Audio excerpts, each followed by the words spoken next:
Meus queridos, bom dia, graça e paz.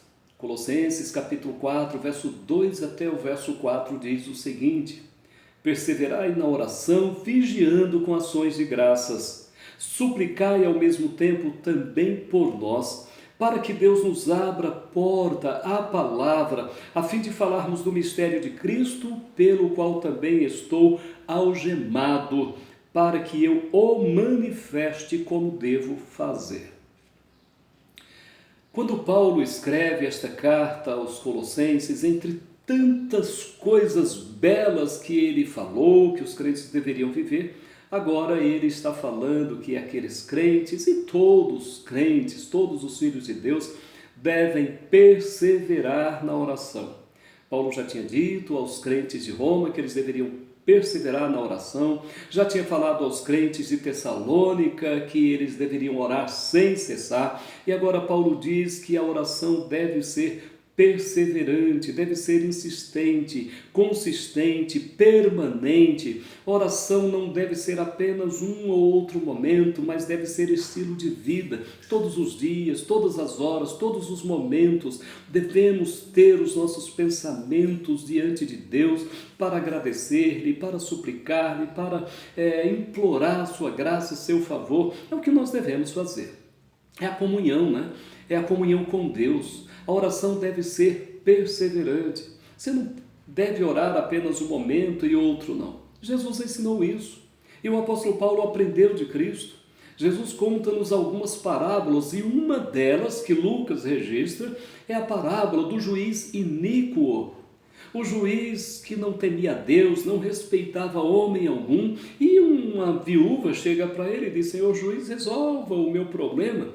E ele não resolveu, vai de novo. E ele então ficou preocupado: opa, eu não temo a Deus, não respeito homem algum, mas se eu não resolver o problema dessa mulher, ela vai ficar me molestando, então vou resolver o problema dela. E Jesus diz: percebam o que diz o injusto juiz, e não fará justiça o Senhor nosso Deus aos seus filhos que clamam a Ele dia e noite?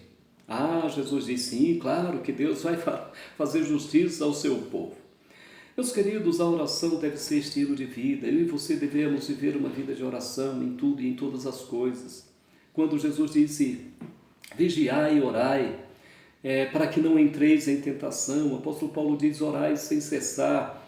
A nossa oração deve ser incessante, perseverante, permanente.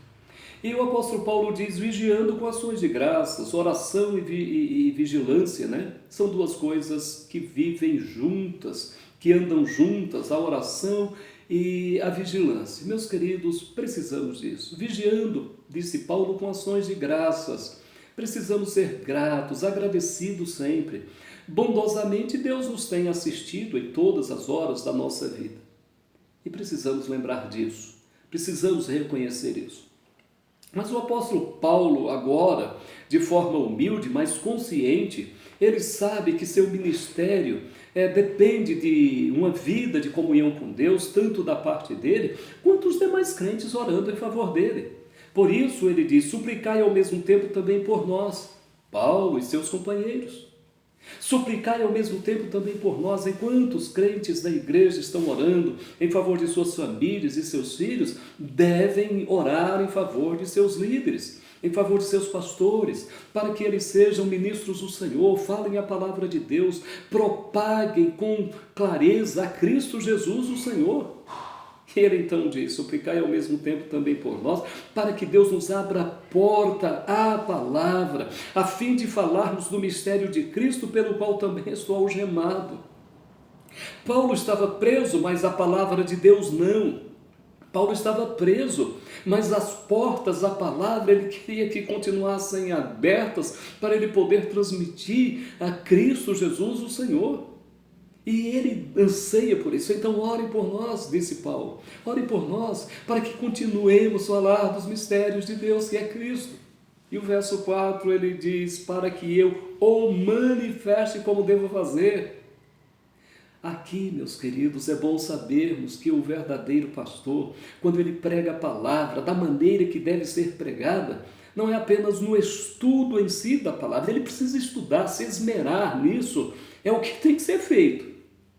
mas com oração, com súplicas, pedindo a iluminação do Espírito de Deus para que lhe ilumine a palavra. Oração e palavra eram os dois maiores pilares da vida apostólica. Chega na época em que os diáconos foram eleitos, escolhidos, para cuidar das mesas, das situações dos pobres. Os apóstolos ficariam na oração e na palavra. Mas até hoje, meus queridos, qualquer líder que prega a palavra, ele precisa ler e precisa orar. E por isso, ele pede oração aos crentes para que orem em seu favor, em favor de seus colaboradores, em favor de seus companheiros, para que ele manifeste Cristo como deve fazer. Ore por nós, para que possamos transmitir a Cristo e os mistérios de Cristo, da sua palavra, como devemos fazer.